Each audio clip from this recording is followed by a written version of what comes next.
Hey y'all!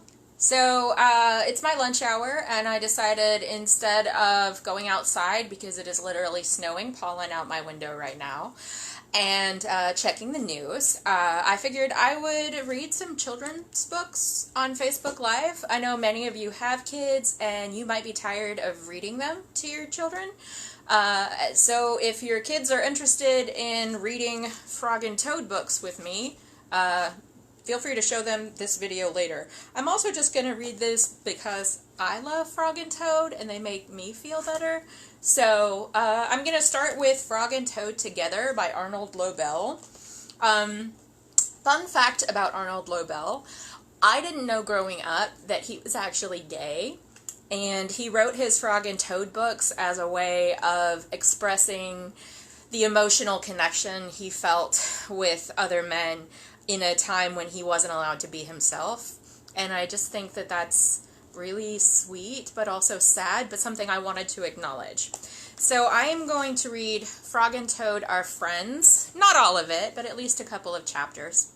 So this is Frog and Toad Are Friends by Arnold Lobel. And the first story is called Spring. Frog ran up the path to Toad's house. He knocked on the front door. There was no answer. "Toad! Toad!" shouted Frog. "Wake up! It is spring!" "Blah!" said a voice from inside the house. "Toad! Toad!" cried Frog. "The sun is shining! The snow is melting! Wake up!" "I am not here," said the voice. Frog walked into the house. It was dark. All the shutters were closed. "Toad, where are you?" called Frog. "Go away," said the voice from a corner of the room. Toad was lying in bed. He had pulled all the covers over his head. Frog pushed Toad out of bed. He pushed him out of the house and onto the front porch. Toad blinked in the bright sun. "Help!" said Toad. "I cannot see anything." "Don't be silly," said Frog. "What you see is the clear, warm light of April, and it means that we can begin a whole new year together, Toad. Think of it," said Frog. "We will skip through the meadows and run through the woods and swim in the river. In the evenings we will sit right here on this front porch and count the stars." "You can count them, Frog," said Toad. "I will be too tired. I am going back to bed." Toad went back into the house. He got into the bed and pulled the covers over his head again. "But, Toad," cried Frog, "you will miss all the fun." "Listen, Frog," said Toad. "How long have I been asleep?" "You have been asleep since November," said Frog. "Well then," said Toad, "a little more sleep will not hurt me. Come back again and wake me up at about 1/2 May. Good night, Frog." "But, Toad," said Frog, "I will be lonely until then." Toad did not answer. He had fallen asleep. Frog looked at Toad's calendar. The November page was still on top. Frog tore off the November page. He tore off the December page, and the January page, the February page, and the March page. He came to the April page. Frog tore off the April page, too. Then Frog ran back to Toad's bed. "Toad, Toad, wake up! It is May now!" "What?" said Toad. "Can it be May so soon?" "Yes," said Frog. "Look at your calendar." Toad looked at the calendar. The May page was on top. "Why, it is May!" said Toad as he climbed out of bed. Then he and Frog ran outside to see how the world was looking in spring. The next chapter is called The Story. One day in summer, Frog was not feeling well. Toad said, "Frog, you are looking quite green." "But I always look green," said Frog. "I am a frog." "Today you look very green, even for a frog," said Toad. "Get into my bed and rest." Toad made Frog a cup of hot tea. Frog drank the tea, and then he said, "Tell me a story while I am resting." "All right," said Toad.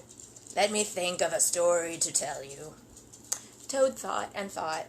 but he could not think of a story to tell Frog. "I will go out on the front porch and walk up and down," said Toad. "Perhaps that will help me to think of a story." Toad walked up and down on the porch for a long time, but he could not think of a story to tell Frog. Then Toad went into the house and stood on his head. "Why are you standing on your head?" asked Frog. "I hope that if I stand on my head, it will help me to think of a story," said Toad. Toad stood on his head for a long time, but he could not think of a story to tell Frog. Then Toad poured a glass of water over his head. "Why are you pouring water over your head?" asked Frog. "I hope that if I pour water over my head, it will help me to think of a story," said Toad. Toad poured many glasses of water over his head, but he could not think of a story to tell Frog. Then Toad began to bang his head against the wall. "Why are you banging your head against the wall?" asked Frog.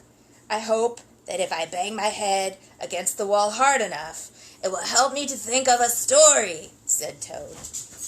"I am feeling much better now, Toad," said Frog. "I do not think I need a story anymore." "Then you get out of bed and let me get into it," said Toad, "because now I feel terrible." Frog said, "Would you like me to tell you a story, Toad?" "Yes," said Toad, "if you know one." "Once upon a time," said Frog, "there were two good friends, a frog and a toad. The frog was not feeling well. He asked his friend, the toad, to tell him a story. The toad could not think of a story. He walked up and down on the porch, but he could not think of a story. He stood on his head, but he could not think of a story. He poured water over his head, but he could not think of a story. He banged his head against the wall, but he could not think of a story. Then the toad did not feel so well, and the frog was feeling better. So the toad went to bed, and the frog got up and told him a story. The end." "How was that, Toad?" said Frog. But Toad did not answer. He had fallen asleep. So that is 2 chapters of Frog and Toad Are Friends. And around lunchtime tomorrow, I will log back on and read you some more adventures of Frog and Toad for your sanity and for mine.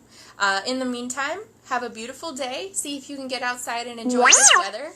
And happy Monday!